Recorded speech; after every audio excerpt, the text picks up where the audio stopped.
जय हिंद। बांग्लादेश में हो रहे स्टूडेंट प्रोटेस्ट को आपने जरूर देखा होगा। आपको शायद पता हो कि बांग्लादेश में इंटरनेट को शट डाउन करा जा चुका है। बांग्लादेश में चारों तरफ आगजनी हो रही है।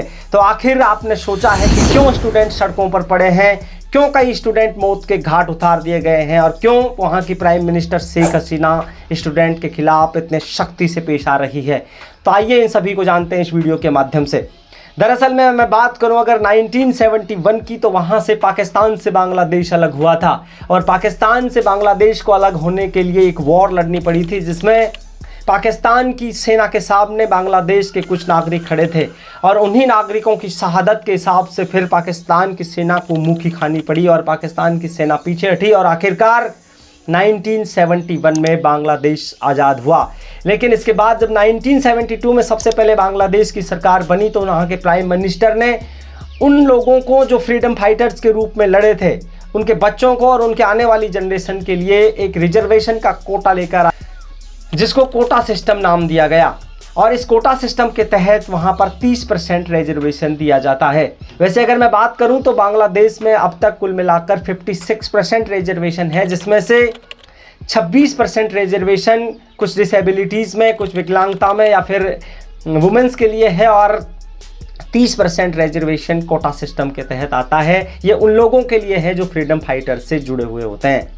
लेकिन यहीं पर एक झोल हुआ और सन 2018 में सबसे पहले स्टूडेंट प्रोटेस्ट करने के लिए उतरे कि शेख हसीना जो वर्तमान प्राइम मिनिस्टर है बांग्लादेश की, वो इस कोटा सिस्टम का गलत दुरुपयोग कर रही है। दरअसल में स्टूडेंट का कहना था कि बांग्लादेश में अगर बात करी जाए तो मात्र 0.13% पॉपुलेशन है फ्रीडम फाइटर्स की। मैं रिपीट करता हूँ, 0.13% और जो रिजर्वेशन का कोटा है वो है 30%। तो ये तो कुछ समझ में आने वाली बात नहीं है। तो यहाँ पर स्टूडेंट ने ये कहा कि इसका शेख हसीना दुरुपयोग कर रही है और अपने चहते लोगों को फ़ायदा पहुँचा रही है, या फिर आप यूँ कहिए कि उनकी मनचाही पोस्ट पर इस रिजर्वेशन का फ़ायदा उठाकर उनको पहुँचाया जा रहा है। और कई लोग तो इसको इंडिया से भी देख रहे हैं। हाल ही में जो यूपीएससी में आपने स्कैम देखा था पूजा खेड़कर का, और उसके अलावा भी एक तो नाम हो रहा है जिन्होंने गलत तरीके से नॉन क्रिमिलियर का सर्टिफिकेट बनाया या फिर हेल्थ डिसेबिलिटी का सर्टिफिकेट बनाया। तो ये जो सेंधमारी है वो इंडिया के यूपीएससी में भी हुई। हालांकि इंडिया के रिजर्वेशन को बांग्लादेश के रिजर्वेशन से जोड़ना उतना ठीक नहीं है, क्योंकि बांग्लादेश का रिजर्वेशन में 30% तो कोटा सिस्टम है। यहाँ पर जो रिजर्वेशन है उसमें एसटी, एससी या ओबीसी को जो रिजर्वेशन दिया जाता है उसमें यह हवाला दिया जाता है कि वो लोग जो हिस्टोरिकल आधार पर उन बेनिफिट्स से पीछे रह गए या प्रताड़ित हुए, उनको मुख्य धारा में जोड़ने के लिए और दूसरी समाज के बराबर में लाने के लिए इंडिया में रिजर्वेशन दिया जाता है। हालांकि इस पर अगर अपन एक वीडियो बनाने बैठें तो पूरा का पूरा एपिसोड लिखा जा सकता है। लेकिन आइए वापस हम लौट के आते हैं बांग्लादेश के प्रोटेस्ट पर। तो मैं बात कर रहा था कि 2018 में सबसे पहले स्टूडेंट प्रोटेस्ट पर उतरे। उसके बाद 2020 में बात कोर्ट में गई और कोर्ट ने कोटा सिस्टम को ख़त्म कर दिया। लेकिन यही तो राजनीति होती है। शेख हसीना ने कुछ ऐसा सिस्टम डेवलप किया कि जिसमें उसको लीगली रूप से तो ख़त्म कर दिया, लेकिन उसके जो कुछ बेनिफिट्स थे वो जारी रहे। और शेख हसीना जैसा कि इल्ज़ाम लगाया वहाँ के स्टूडेंट ने, जो कर रही थी वो करती गई। इसके बाद वहाँ पर हल्के फुल्के आंदोलन चलते रहे, लेकिन 2024 के में जून के महीने में एक बार फिर कोर्ट ने इस कोटा सिस्टम को दोबारा से रेवेन्यू कर दिया और ये कोटा सिस्टम दोबारा लागू हो गया। और उसके लागू होते ही तमाम स्टूडेंट सड़कों पर उतर आए और बांग्लादेश के स्टूडेंटों ने प्रोटेस्ट किया कि जो कोटा सिस्टम है उसका गलत दुरुपयोग हो रहा है। और यहीं से जंग शुरू हो गई बांग्लादेश में स्टूडेंट और वहाँ के प्रधानमंत्री के सिस्टम के बीच में। दरअसल में बांग्लादेश में कहने को तो सुप्रीम कोर्ट ने ये जो डिसीजन था वो रिवेल किया, लेकिन वहाँ के स्टूडेंट का कहना है कि शेख हसीना एक तरीके से डिक्टेटर के रूप में काम करती है।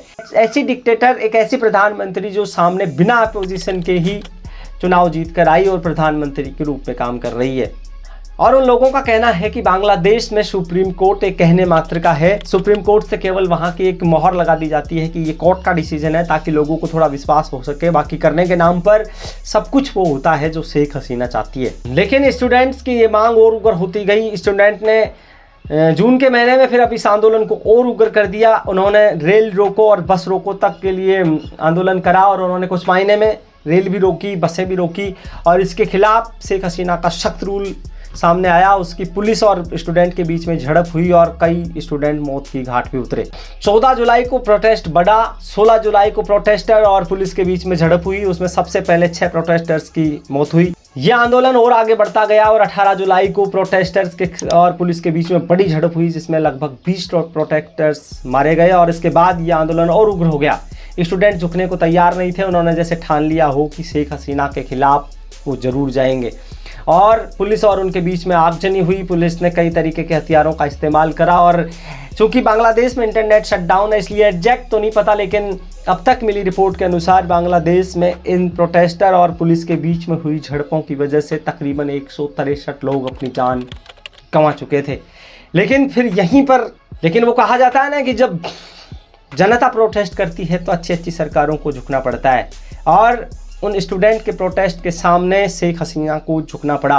वहाँ की सरकार ने जो कोटा सिस्टम के तहत 30% रिजर्वेशन था उसको सीधा घटाकर 7% पर ले आई, यानी शेख हसीना को मुंह की खानी पड़ी और जो 30% रिजर्वेशन का कोटा था वो सीधा 7% तक आ गया। तो यहाँ पर ये कह सकते हैं कि आखिरकार बांग्लादेश में जीत हुई वो स्टूडेंट की हुई, उनको प्रोटेस्ट की हुई, गवर्नमेंट को झुकना पड़ा। और यही सच्चा लोकतंत्र होता है कि जब कभी लगे कि एक राजा जो तानाशाह हो रहा है तो उसके खिलाफ प्रोटेस्ट करना पड़ता है, कुछ लोगों को जान भी गंवानी पड़ती है, लेकिन न्याय उनको मिलना बहुत ज़रूरी है। ऐसे ही यूज़फुल कंटेंट बनते रहते हैं, चैनल को सब्सक्राइब करके जाइए। नमस्कार, मैं विनोद कुमार।